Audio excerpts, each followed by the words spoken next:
Hey, GP learners, and thank you for joining for this unusual episode because Andy and myself have literally just finished delivering the Digital Primary Care Conference Digital PC20. How did it go, Andy? Yeah, I thought it was a great event actually. I'm beginning to really enjoy these online conferences. It's great. Love the Hopin platform. Provides a bit more structure, a bit more like a normal face-to-face conference. So I had a really good time, Gandhi. How about yourself? Yeah, no, I had an awesome time. You know, a little bit longer than last time. So we did deliver the System 1 Facebook user conference back in July. This was, I think, an extra 2 hours compared to that. And yeah, no, it feels like it to some degree. But we had some awesome speakers, which was, that was the cool part. Starting off Minal Bakai talking about digital primary care. And we just had some really amazing comments and feedback from that particular session. And then throughout it, we had some really awesome people talking on the stage. So we had Rob talking about Arden, some of the stuff they've been doing, and their rather interesting announcement about the integration with System 1. That I wasn't expecting. That was nice. Is that a surprise for you? Did you know about that before? I did not know. So that was a nice little surprise, I must admit. Yeah. It just dropped out, didn't it?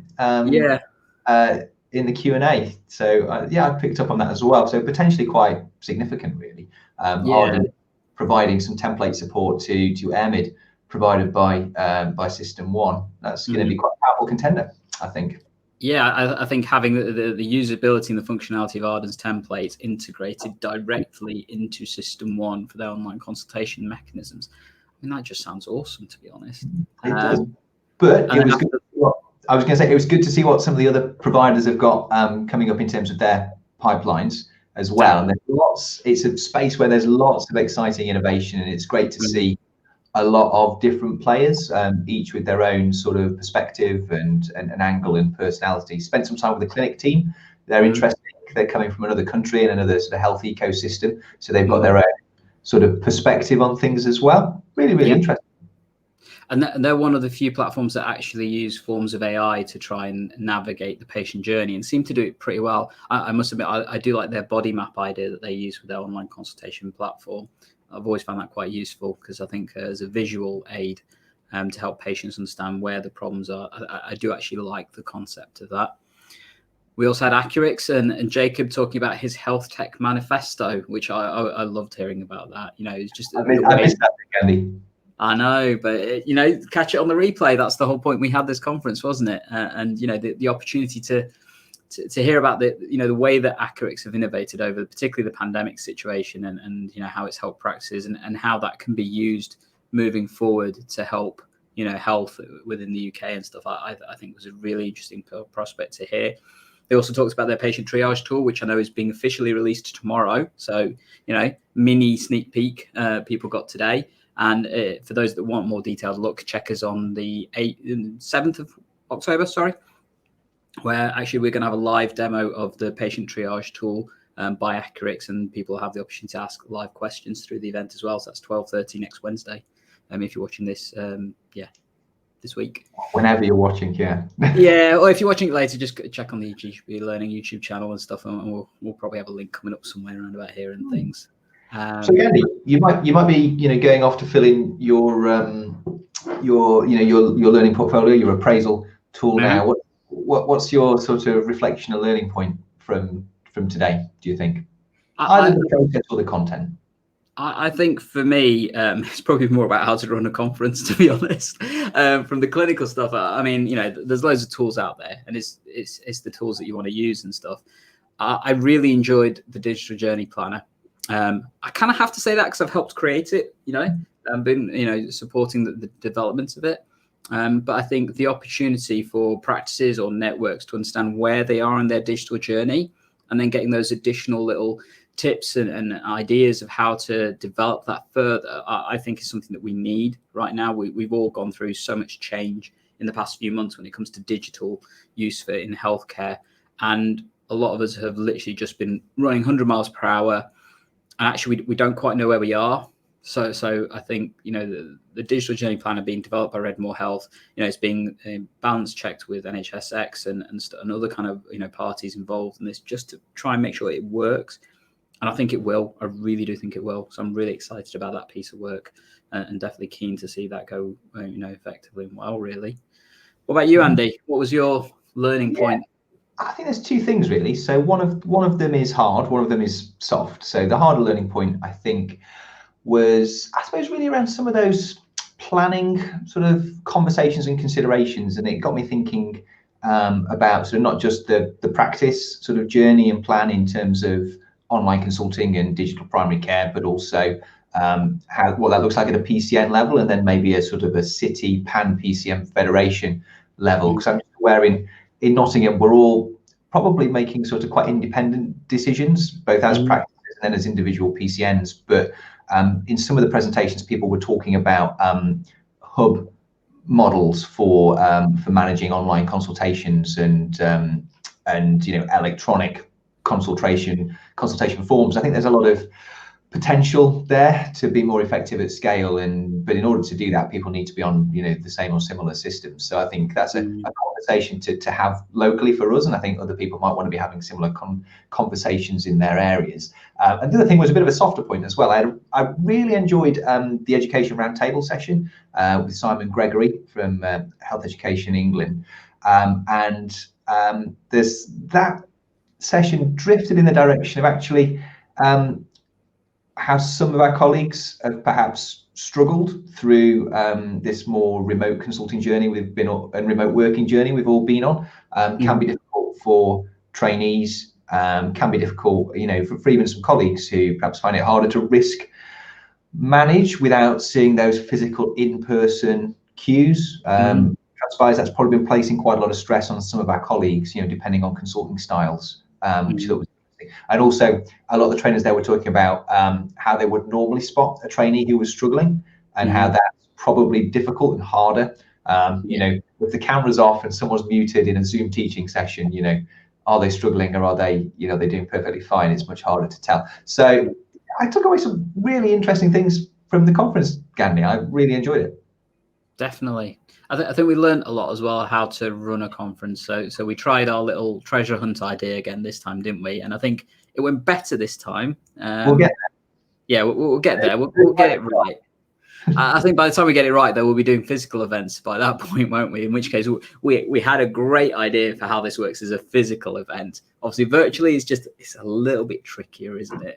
But we are getting there. We've had some really cool answers. We've had some correct answers as well. That's the best part. Last time, unfortunately, we didn't get a single correct answer.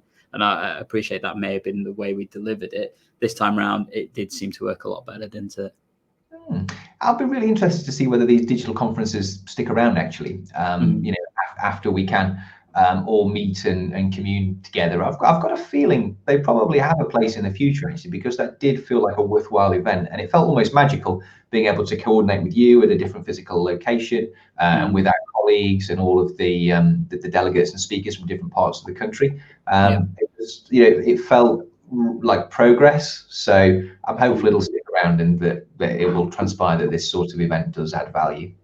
Definitely. I mean, it's interesting. I've already had a quick sneak peek at some of the feedback, and absolutely the fact that people felt that they could just literally jump into a conference, engage with the parts that they wanted to, and then leave. That was something that was really valued. So we've had a lot of colleagues that I can tell from the feedback have said, I was on call, I joined for the bit I wanted to attend to, and then I was able to leave and I'll catch the rest on the replay. And that's really nice because it opens up the opportunity, I think, to many people. And yeah, that's what it's all about, I think, for us, isn't it, really? Yeah, it's great. So so that was this event. What next? It feels like we should maybe do a few more of these, Gandhi. Well, I think we are, aren't we, Andy? So we're planning our next one already. So on the 4th of November, we're going to be jumping in, looking at how the NHS can use MS Teams a bit more effectively. So we're looking at our first NHS. Stick the screen up, Gandhi. It's good point. Let's stick this on, shall we? So we are looking at the NHS MS Teams user conference. This is going to be the 4th of November. We're going to be doing it via Hopin again, which I know seems weird. People are probably thinking, well, if you talk about MS Teams, why not do it on MS Teams? Well, it's partly because at the moment, MS Teams still doesn't have the type of functionality that we feel that can deliver a useful conference. It's going to prove some interesting challenges, though, for us, isn't it, Andy? This one's going to be a little bit more different. But I think there's some awesome stuff that we're going to be able to share. We're hoping that we'll have further content, particularly provided by NHSX, in terms of how MS Teams is being used effectively across the entire country. And we've already got some really engaged people that just want to share what they're doing. And this, I think, is very much going to be a user conference. It's going to be the users helping other users to learn how to use MS Teams more effectively, and mean that basically we just understand this, what could be an amazing tool for primary care, but we just need to know how to use it, to be honest. I think it's great. So it's a proper collaboration tool for the NHS, proper, industry grade collaboration tool. So it's great. And yeah, I think this is going to be a very practical, learn some very real things that, you can implement the day after in your day-to-day work to make yourself and your team more effective. So I'm really excited about that. So definitely. So that's our next kind of conference and stuff. You were talking actually about the challenges people have been having with remote consultations and stuff. I guess one thing I would mention to a lot of our EGP learners, you probably remember that we did the remote consulting challenge a few weeks back. And that went really well. And it is still available. Actually, we've repackaged it in a way that means you can just engage with it asynchronously now. So if people do want to have a look, check out the link below. And shortly afterwards, we're going to be doing a full webinar, myself and Ed, going into that in absolute detail. So one of the things we found from doing that remote consulting challenge itself was that actually there's other stuff people want to know. So we're going to be focusing on that. That's the 22nd of October. So if people do want to join us, you're welcome to do so. We're going to have some really cool stuff ready for you for that point. And I know you've got a few things planned as well with the PCN, haven't you, Andy? What have I got planned? I can't remember, Gandhi.